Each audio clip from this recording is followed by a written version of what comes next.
Esse é um ponto importante que a Larissa nos traz, Caio. Como é que a situação política do governador do Distrito Federal, Ibanez Rocha, que passou, de novo, como falamos, por essa derrota já neste começo de semana, como é que essa situação política influencia na busca por uma solução para o BRB?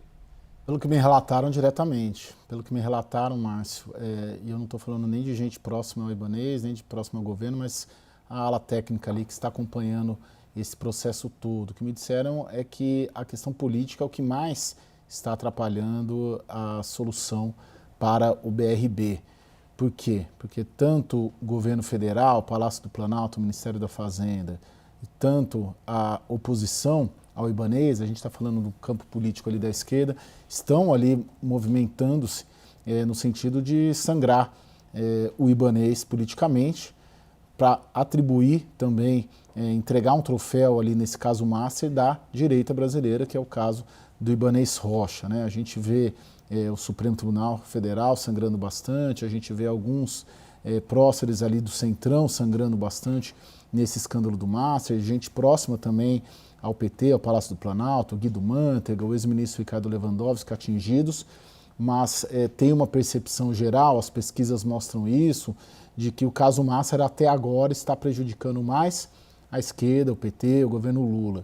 E aí tem um trabalho político intenso da oposição ao Ibanez, dentro da política local, regional ali do Distrito Federal, estamos falando do campo político da esquerda, e também do próprio governo federal, de deixá-lo sangrar. Então isso dificulta a solução, porque a Larissa falou, o governo federal não quer entrar.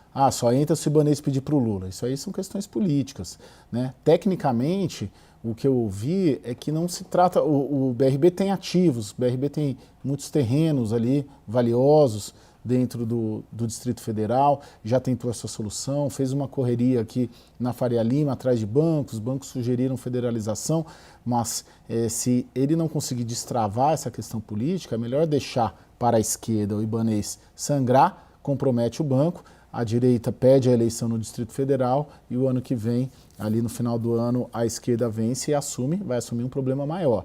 Mas pelo menos assume o governo, estou falando sobre a ótica política eleitoral dessa questão. Mas esse ponto parece que é básico também, né, Larissa? Por que o BRB foi se meter em querer comprar um Master, como você mesmo colocou, com pouco dinheiro em caixa ou não o suficiente para fechar aquele negócio e agora se vê enredado nessa consequência, né? Não tem muito como escapar desse apontar de dedos para o governador Ibanez. E é interessante que a gente viu o BRB sendo atingido de pouquinho em pouquinho. Eu, desde o momento ali que começou, né, essa história do Banco Master e se falava do BRB, eu ainda brinquei aqui na redação. Eu vou apostar no BRB porque as coisas vão chegar lá, porque eu escutava isso desde o início. Mas ainda havia uma expectativa do governador Ibanez Rocha de que não se atingisse. As primeiras entrevistas do governador, inclusive, era no sentido de que eu estava aqui comandando e o BRB foi uma vítima. Durante os primeiros meses ali, se acreditava, até nas primeiras investigações da Polícia Federal, que o BRB poderia aparecer enquanto vítima e nessa figura de vítima a ser enganada pelo Banco Master, isso não atingiria politicamente o atual comando aqui do Distrito Federal. Mas o avançar das investigações, a gente deu em primeira mão, inclusive, aqui na CNN, a partir do momento que entra e se abre um inquérito exclusivo na Polícia Federal envolvendo o Banco de Brasília,